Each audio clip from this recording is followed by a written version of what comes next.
विभागामध्ये चांगला आहे अख्ख्या महाराष्ट्राला त्या ठिकाणी आणि मग त्यांना तीच विनंती करण्यासाठी आम्ही होतो की आम्ही जे आपल्याला कंप्लेंट पत्र देतो आहोत.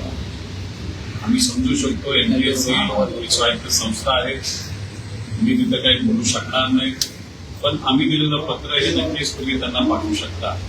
तुम्ही जर बघितलं असेल याच्या आधी सुद्धा अजून त्या लोकेश पाटील आहे नंतर गौरव पाटील आणि ऋषिकेश दोन जे युवा आहेत त्यांनी एक पत्र तुकाराम मुंढे साहेबांच्या ऑफिसला दिलं होतं 21 तारखेला आणि त्याच दिवशी संध्याकाळी तुकाराम मुंढे साहेबांच्या ऑफिसने एमपीएससी आयोगाला ते पत्र आणि ते सगळे पुरावे तिथे पाठवले होते आणि तुमच्या लेवलवर तुम्ही निर्णय त्या ठिकाणी योग्य पद्धतीचा घ्यावा अशी विनंती केली. आज सुद्धा आम्ही जेव्हा चर्चा केली तुकाराम मुंढे साहेबांचं मत आहे की सिस्टममध्ये म्हणजे सरकारमध्ये जे अधिकारी येतात ते स्पर्धा परीक्षा देऊन पारदर्शक पद्धतीने येणं फार महत्वाचं आहे. जर कुठल्याही परीक्षेमध्ये पैसा देऊन त्याच्या संपर्कातून एखादा व्यक्ती अधिकारी होत असेल तर उद्या जाऊन सर्वसामान्य लोकांना तो न्याय देऊ शकत नाही. ही भूमिका त्यांची जी आहे आणि आमची जी आहे ती नक्कीच समान आहे. आता आम्ही दिलेलं पत्र हे आयोगापर्यंत पाठवतील अशी आशा या ठिकाणी आम्ही करत आहोत. आता त्यांना भेटल्यानंतर आणि हे जे सर्व विद्यार्थी माझ्याबरोबर आले हा त्यांचा मुद्दा. तिथे हे सर्व विद्यार्थी त्यांच्याशी बोलत होते, चर्चा करत होते, त्यांच्यावर एक विश्वास आहे, अधिकारी म्हणून त्यांचं काम चांगलं आहे, त्यामुळे सर्व विद्यार्थी त्यांचा विश्वास ठेवून असतात. त्यामुळे चांगल्या अधिकाऱ्यांशी चर्चा करून या विषयावर बोलणं हे त्यांच्यासाठी महत्वाचं होतं म्हणून आम्ही करत आलो होतो. आता तुमच्याशी बोलल्यानंतर आम्ही लगेचच एमपीएससी आयोगाकडे त्या ठिकाणी चाललेलो आहोत. आता मगाशी जेव्हा राष्ट्रवादी शरदचंद्र पवार यांच्या पक्षाच्या कार्यालयामध्ये मी प्रेस कॉन्फरन्स घेत होतो, मी सगळ्यात मिळून एक पत्र हे लोकेश पाटलाचं गौरव पाटील हा गौरव पाटील उर्फ लोकेश पाटील हा तसा एकच व्यक्ती आहे. यांनी हे पत्र जे पाठवलं आयोगाला याची कॉपी तुम्ही आम्हाला दाखवली, मी त्यावेळेस ती बघितली नव्हते. हे सगळं बघितल्यानंतर एक सगळ्यात महत्वाची गोष्ट आहे की ऋषिकेश गांगर्डे नावाची जी व्यक्ती तो जेव्हा ही कंप्लेंट केली होती या पाटलांनी याच्या बरोबरच ऋषिकेश गांगर्डे सुद्धा तुकाराम मुंढे साहेबांच्या ऑफिसला आला होता. त्याच्याबरोबर एमपीएससी आयोगाला सुद्धा गेला होता. काही मिनिटांपूर्वी ऋषिकेश गांगर्डे यांनी एक व्हिडिओ हा टाकलेला आहे. त्या व्हिडिओमध्ये त्यांनी सांगितलेले लोकेश पाटील उर्फ गौरव पाटील हा त्याचा मित्र आहे, त्याला थोडं धमकवलं, त्याला भीती दाखवली गेली म्हणून त्यांनी हे पत्र देऊन माघार घेतली. पण त्या पत्रामध्ये ऋषिकेश गांगर्डेचे सुद्धा नाव आहे आणि तो एक खरा अर्थाने विना म्हणून आणि एमपीएससी विद्यार्थ्यांचा विचार करत असल्यामुळे तो त्याच्या भूमिकेवर ठाम आहे आणि त्यांनी सांगितलं की मी माझी कंप्लेंट मागे घेतलेली नाही. आणि हे जर तुम्ही नीट वाचलं याच्यामध्ये फार वेगळ्या वेगळ्या गोष्टी सांगितलेल्या आहेत. याच्यामध्ये तो सांगतोय की महिनाभर मी तपास करत होतो आणि नंतर तो सांगतोय की मी चेष्टा करतो. त्यानंतर तो तुकाराम मुंढे साहेबांच्या ऑफिसला आला, हा पाटील लोकेश पाटील गौरव पाटील जो कुणी आहे एमपीएससीच्या कार्यालय मुंबईमध्ये आला, बरेच दिवस त्याच्यावर त्यांनी काम केलं आणि नंतर आता कुठेतरी त्याच्यावर दबाव आल्यानंतर तो म्हणतो की मी चेष्टा करतो. त्याच्यावर कहर असं झालाय की त्यांनी असं दिलंय की आयोगाची 22 मार्च रोजीची परीक्षा झाल्यानंतर सदर प्रश्न टाईप करून तीच प्रश्नपत्रिका मी 20 मार्च रोजी ही पाठवली होती. म्हणजे 22 तारखेला टाईप करून 20ला पाठवली. कहरच आहे, हा देवापेक्षा मोठा झाला, त्याला टाइम ट्रॅव्हल करता येतं असं आपल्याला म्हणावं लागेल.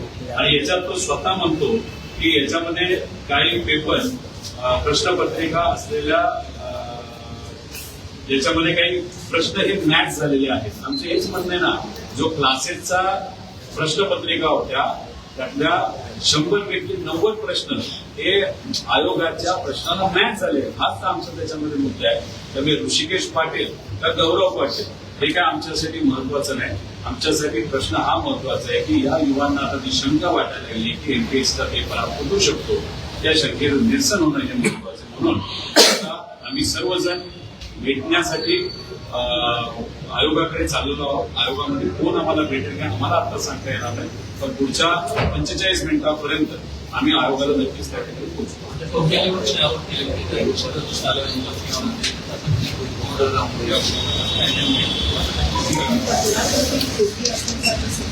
तक्रार हीच आहे ना.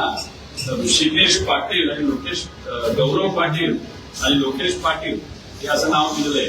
पण ऋषिकेश गांगेडे हा सुद्धा तक्रार करणारा व्यक्ती आहे ना. या माणसाबरोबर ऋषिकेश गांगेडे सुद्धा तक्रार केली होती. तो म्हणतो मी तक्रार मागे घेणार नाही, कारण त्याला माहिती आहे युवा कधी घाबरच नसतो. युवाने गेल्या काही दिवसांमध्ये काय संघर्ष केला तुम्हाला सगळ्यांना माहिती आहे. त्यामुळे ऋषिकेश न घाबरणारा व्यक्ती त्यांनी व्हिडिओ केलेला आहे, मी तक्रार मागे घेत नाही. त्यामुळे मग आयोगाला हेच पत्र दाखवून आमचा टाइम वेस्ट न करता जो ऋषिकेश गांगेडे आहे त्याचा आता आम्ही जी कंप्लेंट करत आहोत हे सगळे जे विद्यार्थी आहेत त्याच्यातलेच त्यांच्यावर इम्पॅक्ट आलेलं आहे. त्यांच्या मित्रांवर, मैत्रिणींवर, बहिणींवर अन्याय झालेला आहे. जे लोक त्या सर्व विद्यार्थ्यांच्या वतीने तिथे लढत आहेत आणि आम्ही त्यांना पाठिंबा देत आहोत.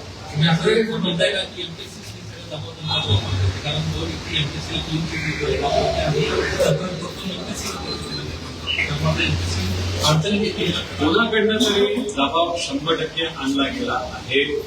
याच्या आधी जेव्हा आयोगाशी काही विद्यार्थी बोलण्यासाठी गेले त्यांनी त्यांना डायरेक्ट सांगितलं, जर तुम्ही वेगळ्या पद्धतीने काही तक्रार करत असता, वेगळ्याच काही भूमिका घेणार असाल तुमच्यावर आम्ही कारवाई करू, अशी तुला प्रत्यक्षपणे धमकी दिली असं आम्हाला कळतंय. आता याच्याच बरोबर आपण जर बघितलं आणि हे आम्हाला कोणाकडे कळलं तर एक व्यक्ती जो या लोकेश पाटलांच्या संपर्कात काही दिवसांपूर्वी होता, लोकेश पाटलांनीच सांगितलं की अशी आम्हाला धमकी दिली. लोकेश पाटील आता मागा घेत असताना ऋषिकेश गांगेडेंनी स्पष्टपणे आज त्याच्या व्हिडिओमध्ये सांगितलेलं आहे की लोकेश पाटलावर गौरव पाटलांचा दबाव आहे. तर दबाव कोणतरी 100% तिथं टाकते. आणि ते जे काही नंदुरबारचा क्लास आहे तो नंदुरबारचा क्लास हा पाटलाचा कोण पाटील या गावचा पाटील हे आम्हाला तरी त्या ठिकाणी माहित नाही. योगायोगाने ज्या उमेदवारांचा पेपर ज्या उमेदवारांनी हा पेपर शेअर केला तो जो कोणी उमेदवार ती उमेदवार जे कोणी असेल ती स्वतः नंदुरबारची, तो नंदुरबारचा आणि हा पाटील सुद्धा नंदुरबारचा, हा क्लास सुद्धा नंदुरबारचा. हा पाटील नंदुरबारच्या क्लासचा जो प्रमुख आहे तो नंदुरबारचा आहे. आणि हे जो याच्यामध्ये ज्यांनी पेपर शेअर केलाय ते सुद्धा जे 6व्या नंबरला निवडून आलेले आहेत, नंतर 6व्या नंबरवर त्यांचा नंबर लागलेला आहे ते सुद्धा नंदुरबार. कुठं ना कुठेतरी काय ना काहीतरी लिंक आहे, काय ना काहीतरी याच्यामध्ये बोलतंय असं आमचं सगळ्यांचं मत आहे. ठीक आहे.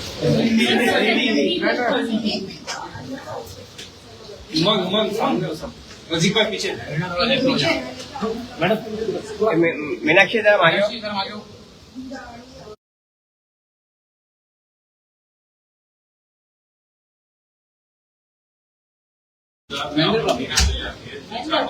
दुधाच्या नावावर तिथं युरिया केमिकल असं काहीतरी वापरलं जातं. अरे हा कौन है भाईजान, थोड़ा डाउन करो, फ्रेम में आ रहा है. त्याच्यामुळे शेतकऱ्याचं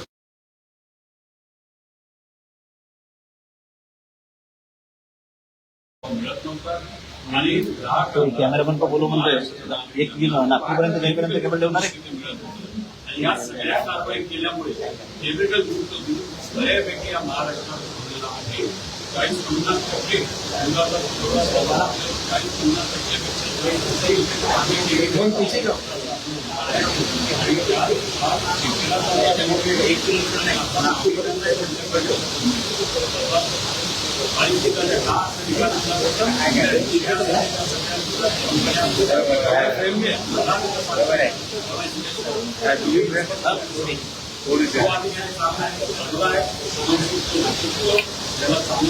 लावून पाहिजे.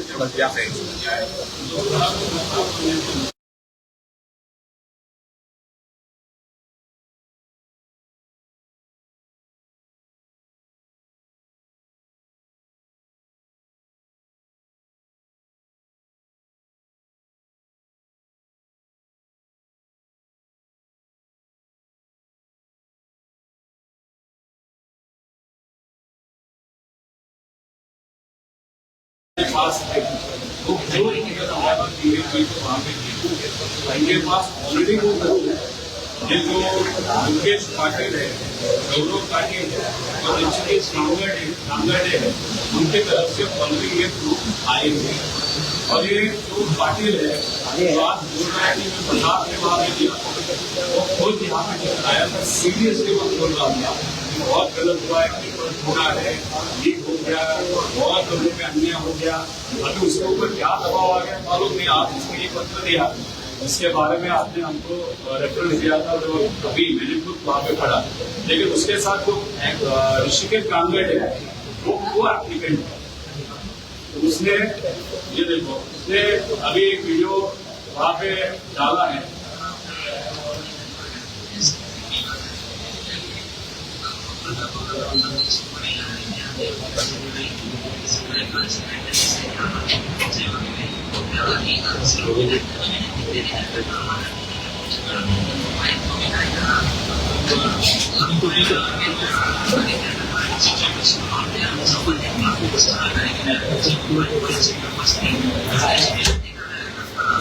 हाँ है ऋषिकेश कांगड़ है, तो स्पेसिफिकली वहाँ पे बता रहा है कि जो पाटिल था, उसका नाम गौरव पाटिल, उसका नाम एक्चुअली गौरव पाटिल, लेकिन वो खुद को लोकेश पाटिल नाम पे कंफ्यूज हो गया। तो अभी उन दोनों ने मिलकर यहाँ पे तकरार की थी, एमपीएससी में तकरार की थी। उसी दिन तुकाराम मुंडे साहब के ऑफिस ने वो तकरार एमपीएससी ऑफिस को भेजी थी। आज भी हमने वो पूरे प्रूफ उनको दिए और वो पूरी तकरार जो है हमारी कंप्लेन है वो एमपीएससी ऑफिस भेजेंगे। लेकिन उनका ये कहना था अगर कोई भी पैसा देके या गलत तरीके से सिस्टम का हिस्सा होने का कोशिश वहाँ पे गलत है। काम करने के लिए अच्छे अधिकारी होना बहुत इम्पोर्टेंट होता है, इसलिए अगर ये चीज सही है तो ये बहुत गलत चीज है। लेकिन ये जो भी है एमपीएससी आपको बता सकते हैं, अभी एमपीएससी को मिलने अभी वहाँ पे हम जा रहे हैं।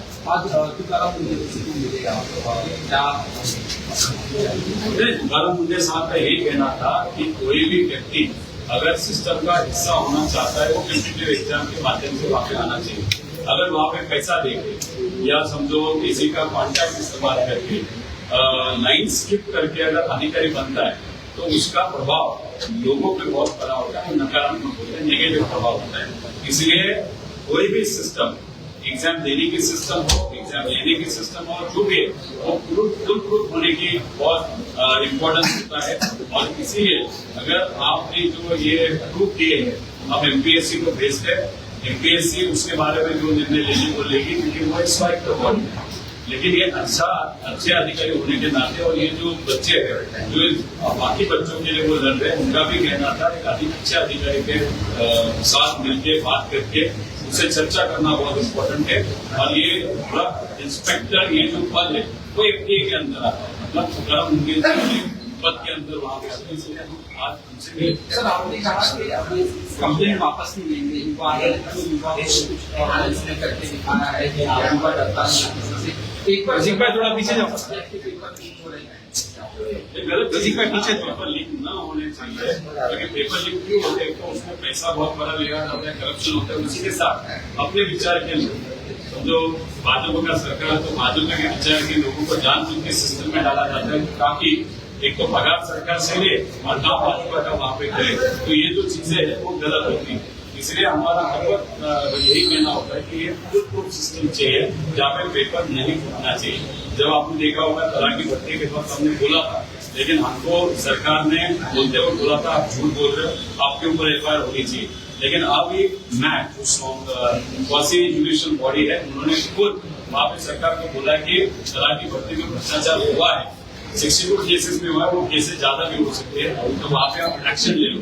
तो हम जब भी बात करते हैं फिर बोलते हैं, हम कहाँ पे भी कोई भी चीज हमें में बात नहीं करते। इम्पोर्टेंट है, ये भी चीज बहुत इम्पोर्टेंट है, इसीलिए एफआईआर होते इन्वेस्टिगेशन इस बारे में बहुत इम्पोर्टेंट है।